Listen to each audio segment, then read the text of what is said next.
Buenos días, espero que tenga usted, maestra. Pues yo soy Saraí y el día de hoy le voy a hablar de lo que es la electroquímica. Pues la electroquímica es una ciencia que estudia la transformación de la energía eléctrica y de la energía química. Esto nos habla de la transferencia de electrones que va referente a lo que son las reacciones redox. Para poder explicar esta transferencia de electrones, vamos a hablar de lo que son los cambios en el estado de oxidación. Aquí en este caso tenemos esta reacción, que es un óxido de hierro más aluminio, que nos va a producir un óxido de aluminio más hierro. Pues aquí vamos a ver que su estado de oxidación del hierro es que está trabajando inicialmente con +3, mientras que el oxígeno siempre trabaja con -2. El aluminio aquí está con 0 y pasa trabajando con +3 porque el oxígeno está trabajando con -2 y -2 por 3 son 6. Y aquí tenemos el 3 para que esto tenga un balance, mientras que el hierro pasa trabajando con 0. Y aquí está, el hierro pasa de +3 a 0 y el aluminio de 0 a +3. Para poder entender esto, tenemos aquí una línea que nos va a explicar que cuando va de menos a más es un proceso de oxidación, que es una pérdida de electrones. De lo contrario, va de más a menos, es una reducción, que es una ganancia de electrones.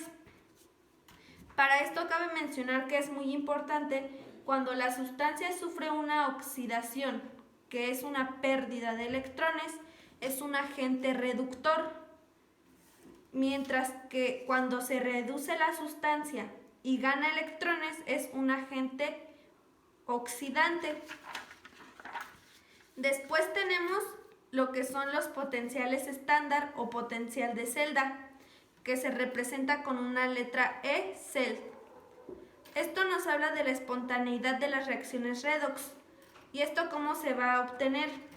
Pues el potencial de celda va a ser igual al potencial de reducción en el proceso de reducción menos el potencial de reducción en el proceso de oxidación. Cuando tenemos un potencial de celda o un potencial estándar con resultado positivo, este es un proceso espontáneo, que estamos hablando que son las celdas voltaicas. También tenemos lo que son los estándar negativos, que son no espontáneos, que nos está hablando de lo que son las celdas electrolíticas. Estas dos vienen de aquí. Para poder obtener las reacciones redox tenemos que tener un sistema compuesto por la celda y por los electrodos. Por la celda tiene que ocurrir la reacción. De aquí de la celda se dividen electrolíticas y voltaicas. Las electrolíticas son las no espontáneas, que es cuando la energía eléctrica es la encargada de producir reacciones químicas, mientras que las voltaicas son espontáneas. Y esta es a partir de una reacción química se produce energía para enviar a un medio. Los electrodos son la superficie donde ocurre la reacción, son la superficie redox, Esta se divide en el cátodo, que es la reducción, que es la ganancia de electrones, mientras que en el ánodo ocurre la oxidación, que es la pérdida de electrones. Seguimos con los tipos de baterías y acumuladores. Tenemos acumuladores desechables y recargables. Los desechables son de único uso, puesto que la reacción química es irreversible, mientras que las más comunes, son de zinc, carbono y alcalinas. Sus usos son para controles, luces portátiles, juguetes. Mientras que las recargables pues se vuelven a cargar conectándolas a una corriente eléctrica. Las más usadas son de plomo ácido, y estos pueden llegar a mover sistemas más grandes como lo son los autos y las motos. Tenemos también las baterías. Las baterías consisten de 2 o más celdas. Estas ya se pueden utilizar en linternas grandes, tanto en relojes.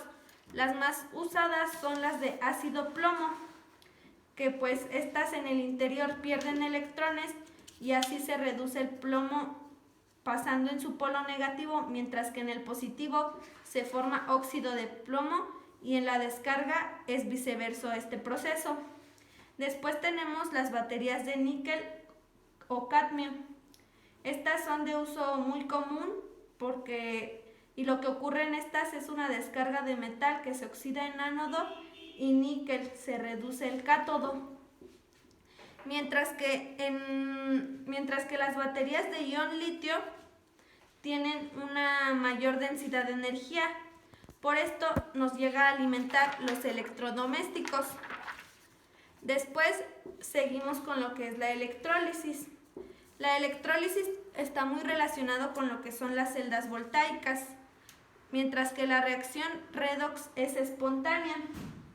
Sin embargo, es posible utilizar también energía eléctrica para ocasionar que ocurran reacciones redox no espontáneas. Y es un proceso químico en el cual la sustancia de un cuerpo inmerso en una disolución se descompone por la acción de la corriente eléctrica continua. Por ejemplo, aquí hablamos del proceso de la separación del hidrógeno y del oxígeno, haciendo pasar electricidad. Para que esto pueda ocurrir se necesita un electrolito, ya sea un ácido, base o una sal. En este caso, pues voy a explicar lo que fue de la sal de mesa, de la sal común, se le agrega al agua, mientras que con 2 varitas de carbón de 2 pilas alcalinas se está haciendo el proceso de electrólisis separando el hidrógeno y el oxígeno, mientras que en los electrodos, que son las barritas, uno es en el ánodo positivo y el negativo es el cátodo. Después tenemos lo que es la fotoquímica. La fotoquímica es el estudio de las transformaciones químicas provocadas o catalizadas por emisión o absorción de luz visible, ya sea luz visible o radiación. Estas pues son una molécula fundamental que no está excitada y esto puede absorber hasta un quantum de energía lumínica.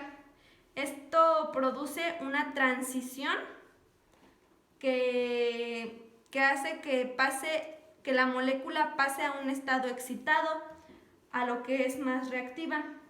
La fotosíntesis es un ejemplo del proceso químico que tiene lugar en las plantas con la clorofila, que permite, gracias a la energía de la luz, transformar un sustrato inorgánico en materia orgánica.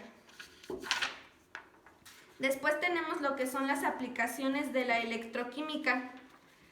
Las principales, pues estos son muy importantes, pues sus aplicaciones son en procesos cotidianos e industriales. Tenemos en lo que es la geología, se aplica en los suelos, que es en la concentración de iones que afectan el campo o a través de la doble capa. También tenemos lo que es en la metalurgia, que es la formación de monocristales grandes a partir de metales en solución. Después tenemos lo que son en las ingenierías, que son celdas de combustible y transporte en función. Y en la biología, pues en el equilibrio de membranas de la célula, que es también la estabilidad en la sangre. Tenemos lo que es el proceso de corrosión, que las reacciones de corrosión, pues son reacciones redox espontáneas, en las que un metal es atacado por una sustancia del medio ambiente y es convertido en un compuesto no deseado que llega a afectar.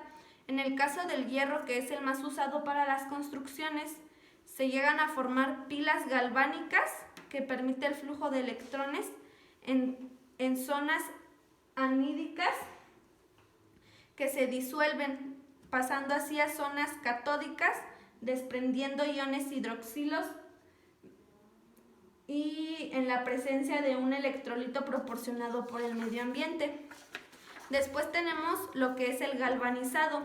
El galvanizado es lo que les mencionaba de las pilas galvánicas que se les pone al hierro, que es una técnica que protege de la corrosión, pues es una inmersión de piezas de acción en zinc fundido para protegerlas de este proceso y así potenciar la fortaleza mecánica a los golpes y a la abrasión que hay en el medio. También tenemos lo que son las celdas voltaicas, que tratan de la energía liberada en una reacción de oxidación-reducción espontánea. Puede utilizarse para generar energía eléctrica y esta tarea se lleva a cabo a través de la celda voltaica. Algunos tipos son los primarios y secundarios. Los primarios pues son una celda y son desechables, mientras que los secundarios son recargables porque la reacción química es reversible. La diferencia entre la celda galvánica y la celda voltaica es que la galvánica hace referencia al experimento de Galvani, ya que en ella hay dos medias celdas que se encuentran separadas entre sí por la unión de un líquido, por una pared porosa o un puente salino. Después tenemos lo que es la celda voltaica, que es una celda espontánea constituida por un solo líquido. Y pues esos fueron los temas de la electroquímica. Espero y haya sido de su agrado. Gracias.